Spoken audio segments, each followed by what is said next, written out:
next to the broadcast, marking an historic moment for mankind, the Rosetta space mission successfully makes the first ever landing on a speeding comet 6.4 billion kilometers away from Earth. Over 640,000 students sit down for Korea's once-a-year, 8-hour-long college entrance exam as transportation infrastructure and public companies work their schedules around the nation's high school seniors. Speaking at the ASEAN-plus-three meeting in Myanmar, President Park Geun-hye expresses hopes for a trilateral summit with China and Japan in the near future in a bit of diplomatic momentum amidst regional tensions. Primetime News begins now.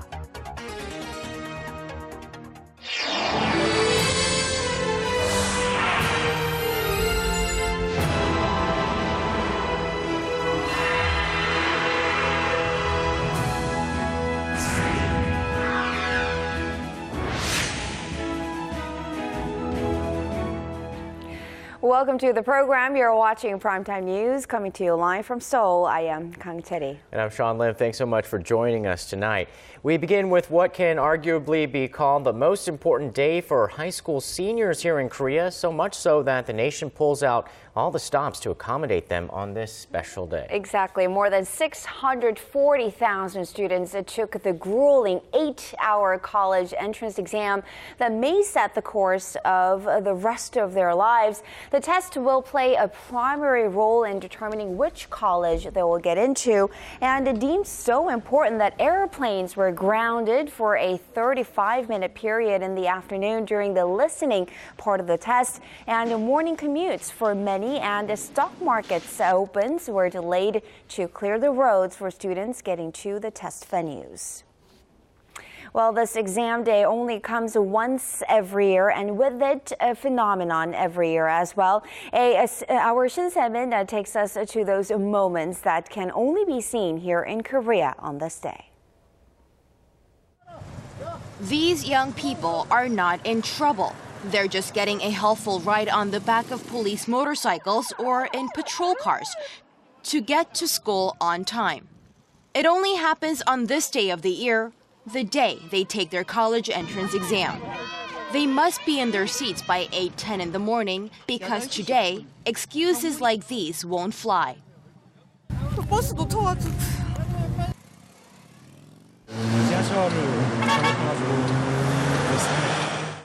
So volunteers on motorcycles were on standby to give speedy escorts to test sites.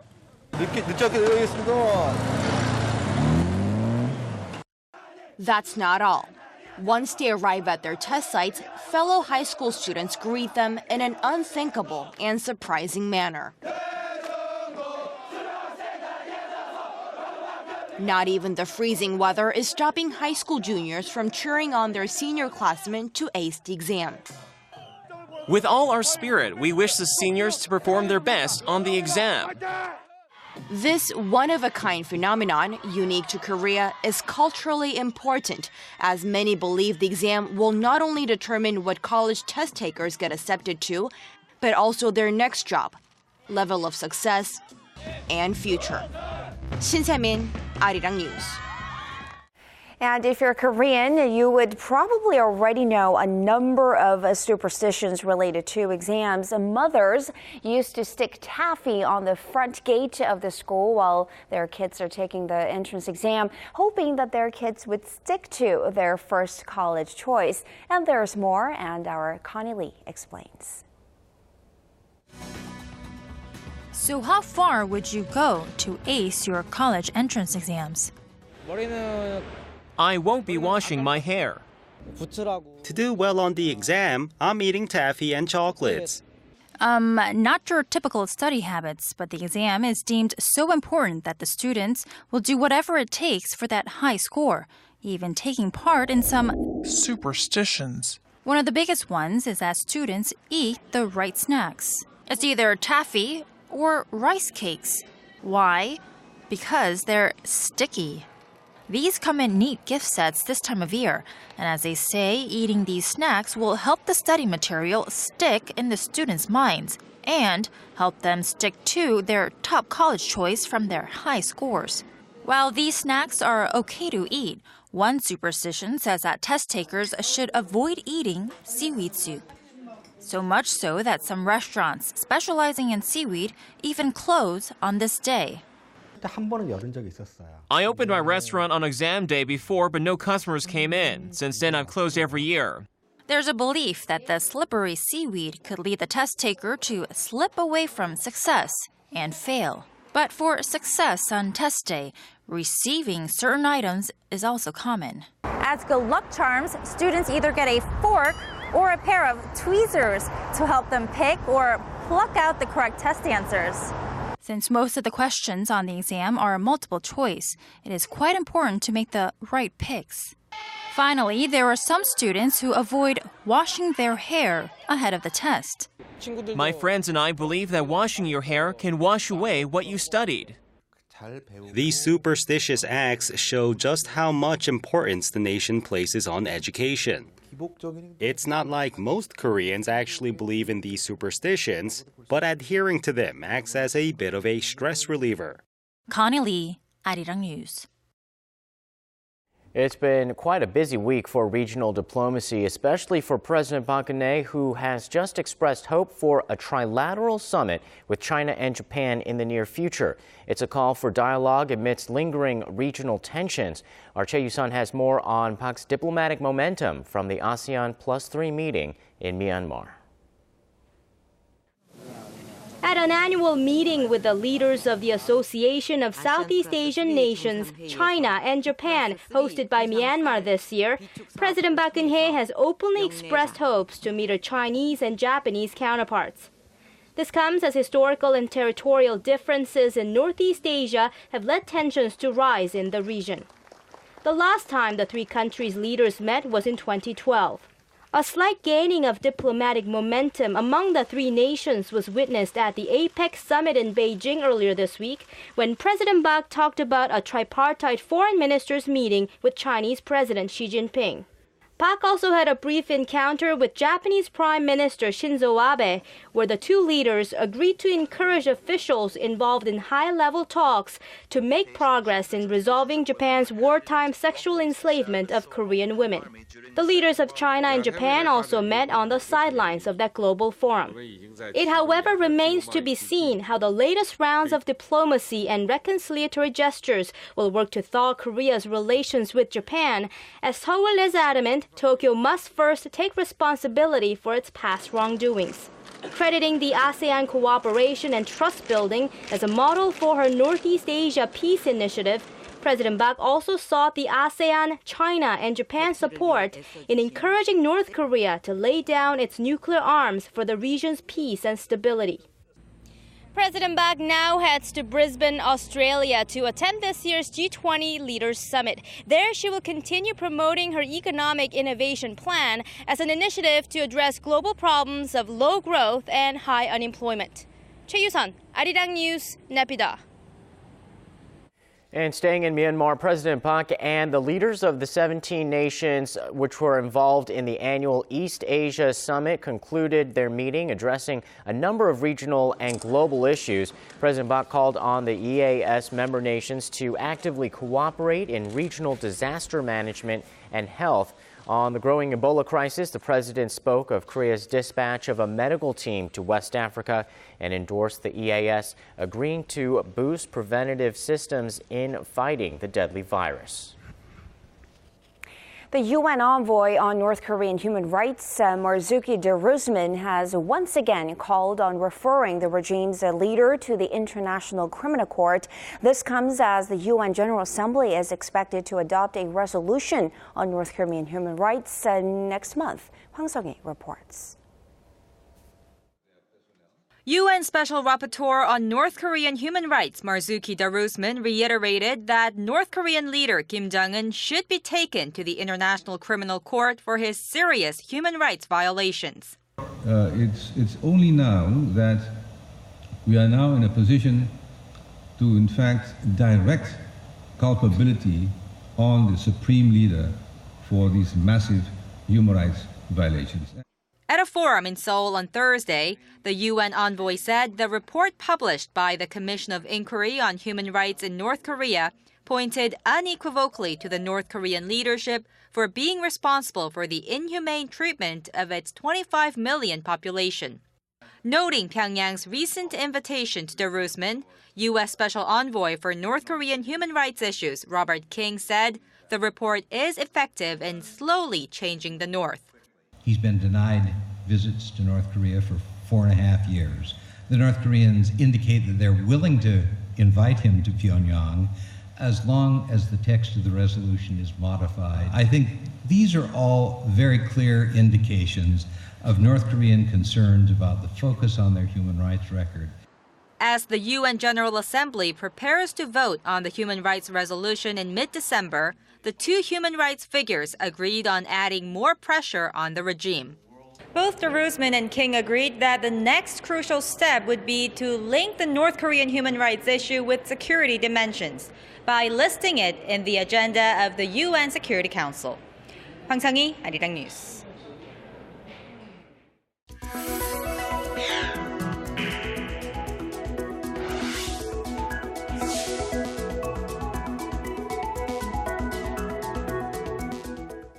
Korea's central bank has left the key interest rate steady at its lowest ever level of 2%. But with mounting pressure to tackle the weakening Japanese yen and to prop up the still sluggish domestic economy, pundits are expecting another rate cut. Our Hwang Ji-hye has the details. The Bank of Korea on Thursday decided to keep its key rate unchanged at 2%. This follows two previous rate cuts in the second half of this year that left the country's base rate at a historic low not seen since the height of the global financial crisis in 2009.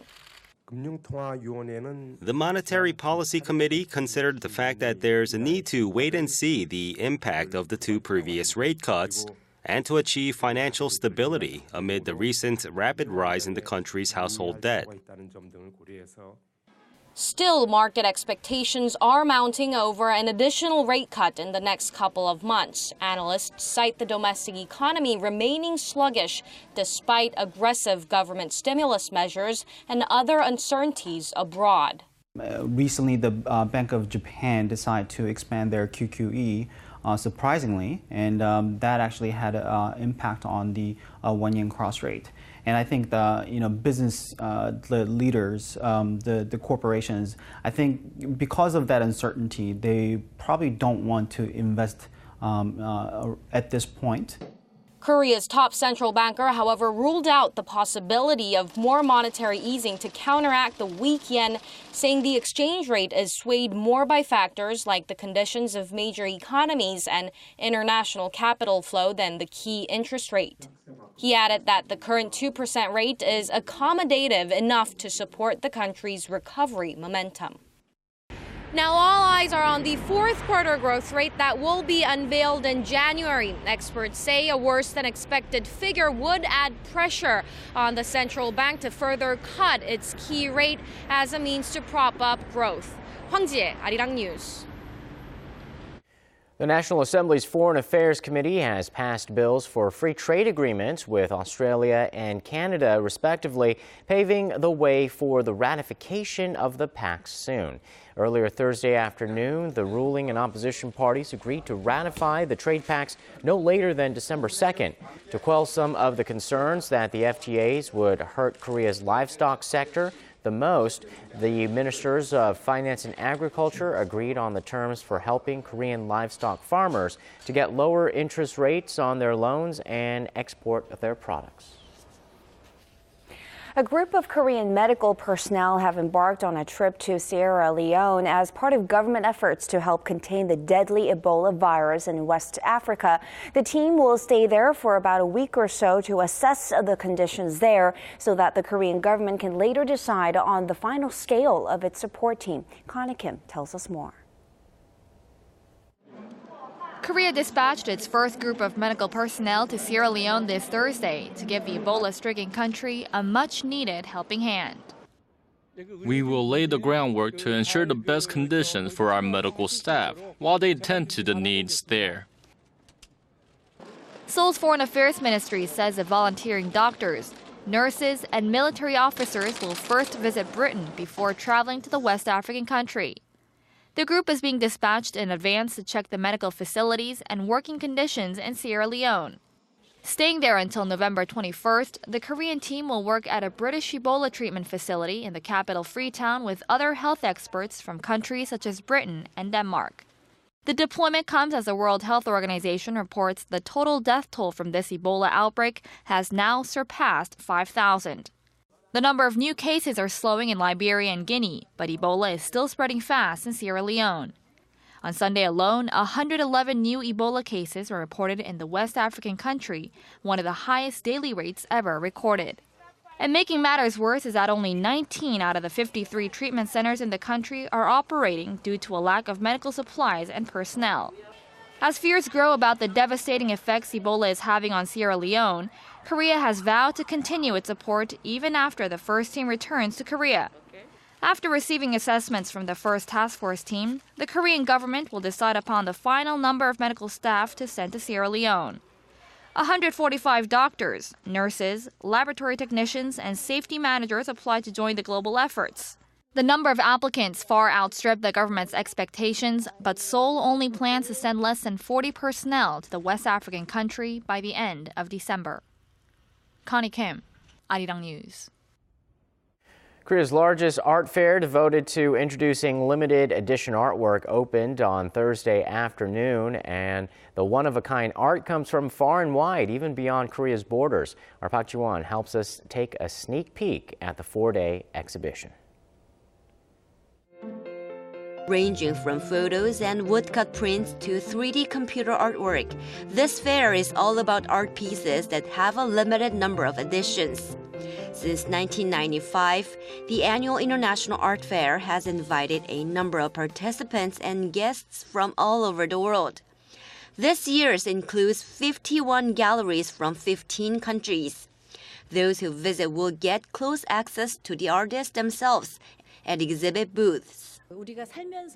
My works are about the endless networks of our lives that interconnect everyone. It looks like a plant, as plants represent the circles of life, from its creation to extinction. In this project, I did a performance in a site near the Auschwitz camp where people were shot. And I asked the audience, there were about 300 people, I asked them to write down the names of the people they love and put them in candles, and the candles went down the river to the ocean. So it became this kind of celebration of life. On the sidelines of the festival, diverse programs are being offered, from artist talks and collaborative projects to printmaking classes. The festival continues until this Sunday at the Hangaram Art Museum of Seoul Arts Center. Park Geun-hye, Arirang News.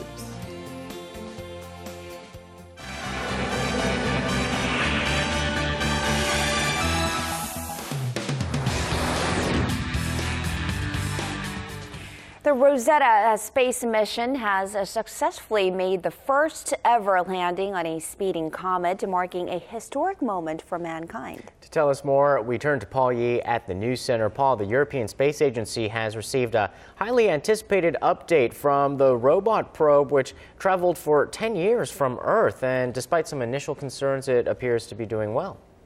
That's right. After reestablishing radio contact on Thursday, scientists at the ESA were able to confirm that the Philae lander is still on the comet's surface. This after the robot failed to deploy its anchoring harpoons yesterday, putting this multi-billion-dollar mission in jeopardy. But ground controllers in Paris say Philae is powered up, working well, and ready to drill into the 4-billion-year-old cosmic ice and dust. Our Ji Myung-gil has the details. There were scenes of jubilation at the European Space Agency as the Rosetta's lander made a historic touchdown on the speeding comet.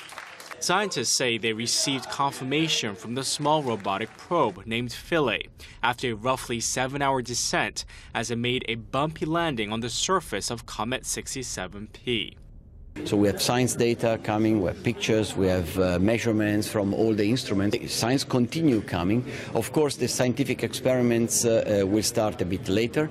The landing is a feat of space engineering, considering the whole expedition hinged on unproven landing technology, and the comet is whizzing through space at a staggering 18 kilometers per second. In search of the secrets of the solar system, the mission has been 2 decades in the making and explores not just life on Earth, but the possibility of life elsewhere. Scientists also hope to discover more about comets, which are predominantly clusters of dust and ice.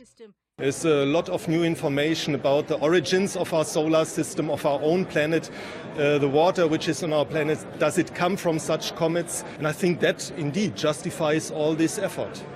The probe will start doing scientific experiments, taking pictures and analyzing the comet's surface once it's properly secured and stabilized. Kim Young-gil, Arirang News. And getting back to more terrestrial affairs, U.S. President Barack Obama has reportedly criticized the government of Myanmar just hours before scheduled talks there with his counterpart Thein Sein on the sidelines of the East Asia Summit. In an interview with the Thai-based Irrawaddy magazine, Obama said though there had been some progress after Myanmar transitioned from a military to civilian rule back in 2010, he stressed that there was a slowdown in democratic reforms and even some steps backward. He cited state restrictions on political prisoners, the oppression of free journalism, and the persecution of the Rohingya Muslim minority. And finally, one of the most sought-after rings in the world has been sold for a record-breaking $8.6 million at an auction in Europe. Featuring a stunning 8.62-carat gemstone, the Graf ruby soared above all prior appraisals at Sotheby's auction house on Wednesday. The star jewel was bought by British billionaire Lawrence Graf, who was the previous owner in 2006. When asked why he took back the stone, Graf said it was a natural thing to do. And that wraps up our look at international stories for now. I'll see you back here tomorrow night.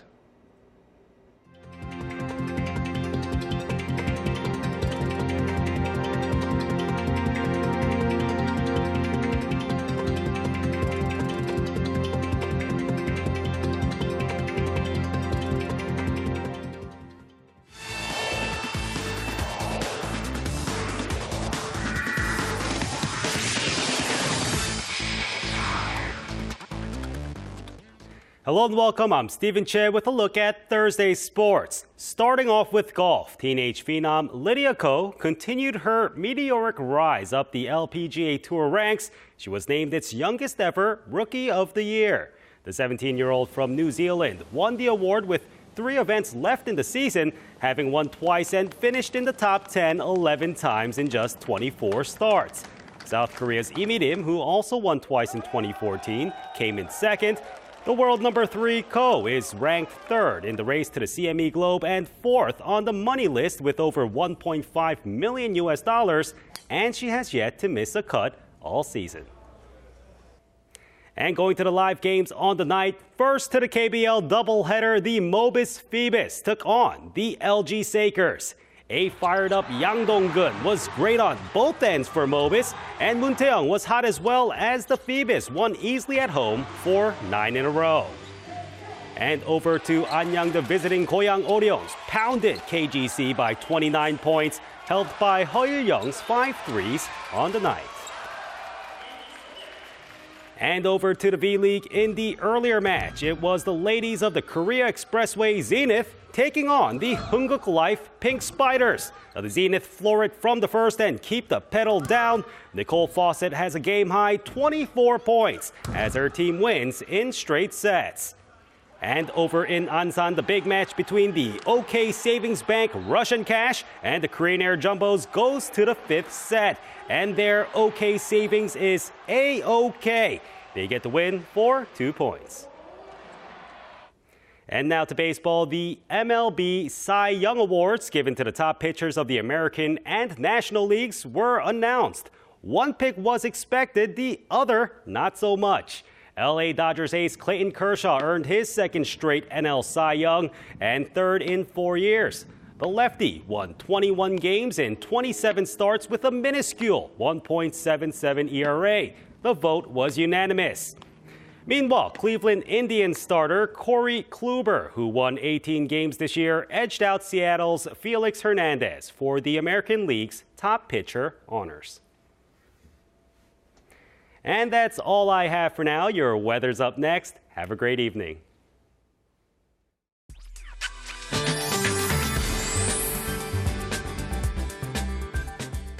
Good evening, I'm Kim Bo-kyung with the latest weather forecast. So this morning, students taking the college entrance exam were greeted with wintry conditions below 0 degrees and numbers will fall overnight.